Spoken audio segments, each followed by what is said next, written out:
Hey everyone, welcome back. This is Radical Dreamer Steve back at you with another gaming video, and yeah, this is me. This is my living room.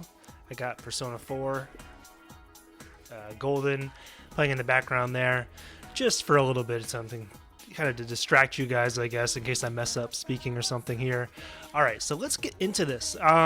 Sorry if the video quality is not perfect. I'm using a Logitech 8 webcam here, and I'm hoping you guys can hear me okay, and I'm hoping the video quality is okay, so let's do this. Alright, so today we're talking about becoming a video game journalist or writer or editor for that matter. Some people like to become editors. I edited for a while. Becoming a video game editor or writer or journalist isn't really hard, but everyone's going to kind of have the same question is, where do I start? If you're a young person, you just graduated, high school, or you're an enthusiastic college graduate with a bunch of debt and you think writing video game articles is going to brush that debt away, how can you possibly get into this? Well, the most obvious place to start would be you need to write. I mean, nowadays journalists do other things too. Even gaming journalists, you might need to record podcasts. You might need to be able to edit video. You need to obviously be able to research. You need to be able to play the games, have a passion for them. But I think at the core of a journalist job is communication. And still, I think writing is the most fundamental thing. Because even if you're making videos, of course you need to be a good orator, but you need to be able to write a script. All my videos have scripts. I don't write scripts word for word. I think they sound really robotic, and I don't really like it when YouTubers use those kinds of scripts, but I still have a script in front of me. It's on the right side of my screen right now, and I use that to kind of have a guideline of, okay, where am I in the video? Let's make sure I don't forget anything. So be a good communicator, be able to write, and be able to effectively know how to do that to start. And the way you can do that to start is just by writing a blog. You got so many platforms now. You have Squarespace, you got WordPress, you got Blogger, and there's so many other ones. I couldn't possibly list them all. And just pick one. You're not in it for the views in the beginning. You're not in it to be a superstar. Don't worry so much about the website's aesthetic. Just use that to get some writing in there and build a portfolio. And of course, if you're into other writing too, just definitely keep doing that. Fiction, scripts, poetry, long form content for other industries, whatever. All that helps you. Writing is writing. At the end of the day, yeah, you definitely want to be practicing video game writing if you want to be a video game journalist. But of course, doing other writing will definitely help you. And I would say, give you a different perspective to work with. I wrote a ton of poetry. I still do. I do more song lyrics nowadays than I do poems by themselves, but wrote a ton of poetry in my 20s, and I think that definitely gave me a unique writing style. It added some kind of like a little bit of pizzazz to the writing, I would say, even when I was writing about something like, a video game review or a list or something. And I just wanted to quickly say that, I think one of the things about writing that's special is you have so much freedom over what you write. They might give you like a word count or something, like, hey, you got to stay under 2,000 words. But beyond that, it's up to you kind of how you structure it. It's up to you the vocabulary you use, unless you're really stuck in SEO, which is search engine optimization. Then you might have to like really dumb down your language a little bit and really hit certain keywords, and that can be super frustrating. I am not a huge fan of SEO, although I've worked with it a lot in past jobs, so I'm very used to it. But yeah, when I record a video like this, or usually with just gaming footage, if I mess up a couple times and the video is overall good, I'm not going to delete the video just because I have like 2 slips of the tongue in a 15-minute video. But with writing, you can just get rid of everything that's wrong with it. Every typo, see ya. Every grammatical error, see ya. And I would argue that you can't really make something 100% perfect, at least subjectively. But I think you can get it to a point where it's really, really polished and a piece that is just going to be such a joy to read. And with video, it's just so much harder to do that. And it's just, just speaking the way we speak, it's just, you speak faster than you can think. But with writing, you're kind of able to catch up with that. So I think that's a really awesome reason just to love writing and get into it. All right, so I want to mention a couple things about gaming writers not being equal to start. Of course, there's pay. Some websites pay more and whatnot. But a huge problem, I think, with the industry is that it's so reliant on freelancers. And I have nothing against freelancers. I think freelancers are super cool. I freelanced for a couple years myself, almost exclusively. But the problem with freelancing is that they're in feast and famine mode. Either you're in feast mode which means you have way too much work and you're prioritizing stuff. And then, that's where, like writing the $15 article about like, a list about video games is something that, you're not going to be interested in doing if you have other jobs that are paying you 50, 60, 70, $100+ per hour. And that happens at freelance. They pay you really well. It's just like a lot of those high paying jobs are not like totally consistent. So yeah, that's a problem because, it's a dip in quality a lot of the time. It's like, yeah, and they're in famine mode. It's like, oh yeah, give me all these crappy jobs. I'll write like, $10, $15 articles this week. That way I can at least scrounge together like $200. But, you're not going to love it. You're not going to have your passion there. You're not going to be doing your best work, most likely. I mean, some people will obviously just be able to grind through that better than others. But yeah, when you're in feast mode, I know that because for me, writing for a content farm, on one website, I'll leave the name out, it was the last thing I wanted to do. And I was like, if I had to do like 2 or 3 of those, I just got through them just to get the money in there. Now, let me just like emphasize this a little bit. A content farm is a website that is all about quantity. They might release like 10 articles a day. And by the time your article is published, like 3 hours later, it's not relevant anymore. There's like new content and your article is old hat. See ya. This is a content farm. It's just all about the number of articles you can push for SEO purposes, pushing your website in the post to the first page of Google as high as they can get. That's the strategy. All of this combined means that there's a lot of kind of schlocky writing, but there's also a lot of good writing too. There are full-time positions. You can get those. They're just really, really competitive, but go for it. I want to leave you guys feeling enthusiastic and like you can do this, not like totally just like devastated. All right, let's get into my story a little bit. So I started off writing a blog, pretty bad one with that. I had like, gaming articles, I had like outdoors articles, I had like some social commentary and culture stuff. And I didn't get many views on it except for the outdoors stuff. But it did give me a portfolio to work with.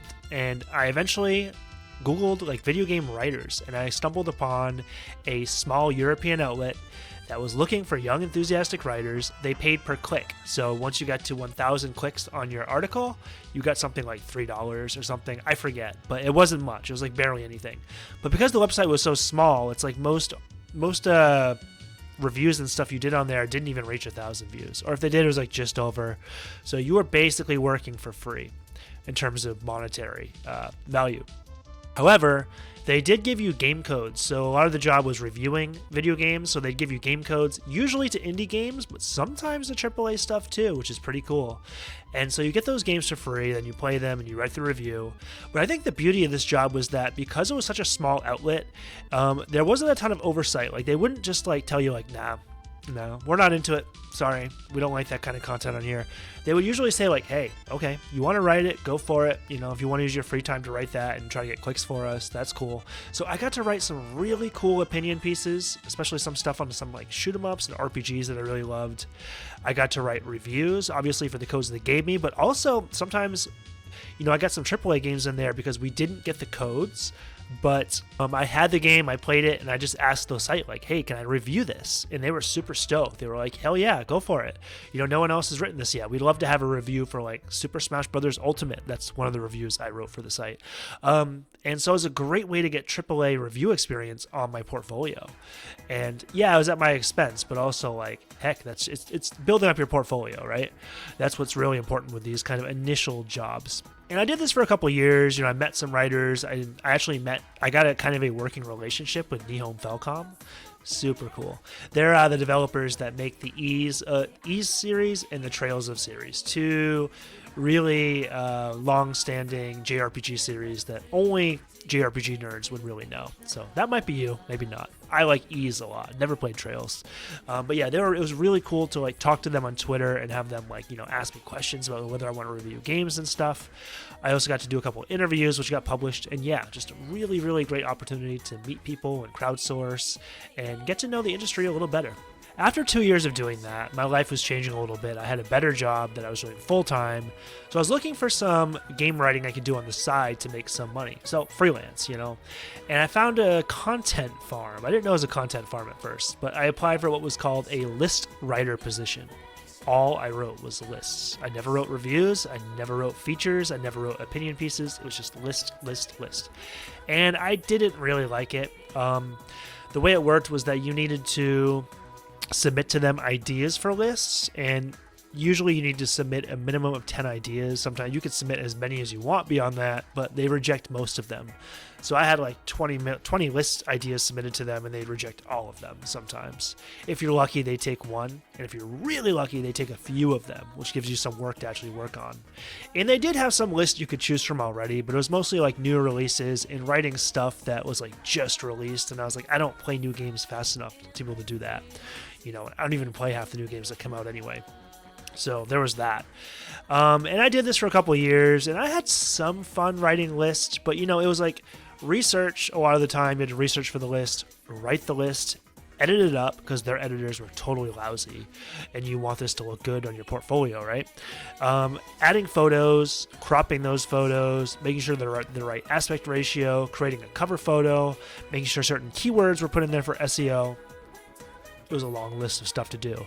And when all is said and done, it took like 3 to 5 hours to write these lists for the site, and it was barely worth it. Like, I was just getting better work elsewhere. At that time, I was also doing a gaming podcast that wasn't all that successful either, with my buddy there, but it was a lot of fun. That was way more fun than doing the list writing.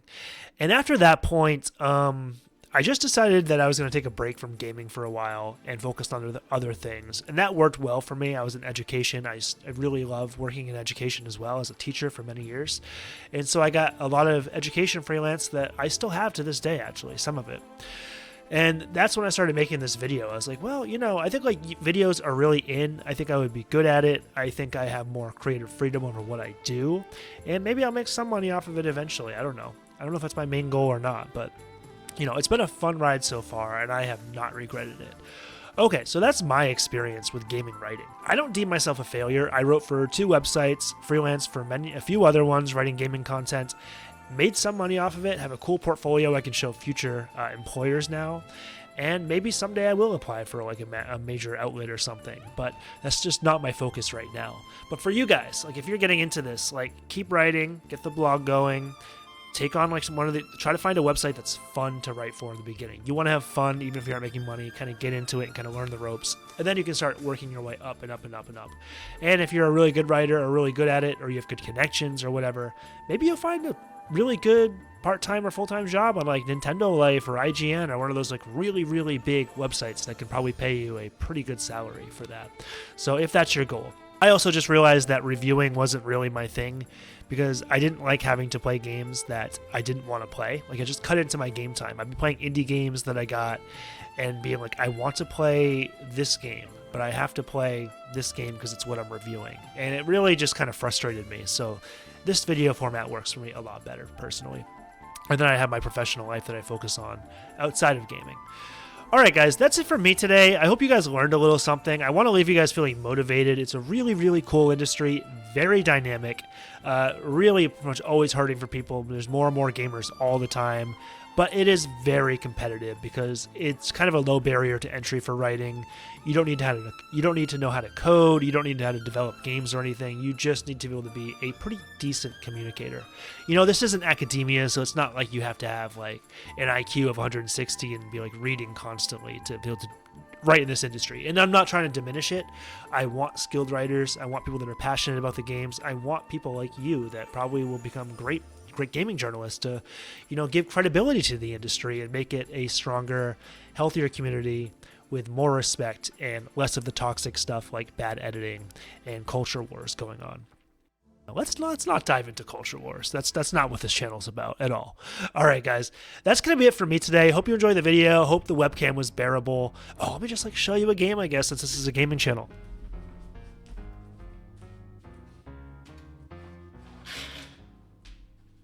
All right. The game I'll feature today is Albert Odyssey on the Sega Saturn. This is literally my most expensive game. So actually, I wasn't even trying to pull that out necessarily, but yeah, this is my most expensive game. Working Designs RPG. Decent game. I'd say it's pretty good, but it's not incredible. It's not as good as like Lunar or Dragon Force, but yeah, incredible attention to detail with the discs, and the manuals are full of color. And you know me, I love the Sega Saturn. Love my Working Design stuff too, so this is a collector's item that I shall probably not give up anytime soon. So yeah, if you haven't played Albert Odyssey, definitely emulate this one instead of buying it. It's like $300, but It's a good RPG, not an amazing one. I may actually end up reviewing this eventually on the channel for you. There's a lot to like with it, but there are some missed opportunities as well. All right, I featured one game in the video a little bit. I'll show you another one next time I do a webcam video. All right, that's it for me, guys. Let me know, what did you think of this video? Let me know if you guys want to become a gaming journalist. Ask me any questions you want about my experience, and let me know what your aspirations are. All right, guys, see you later. Game on.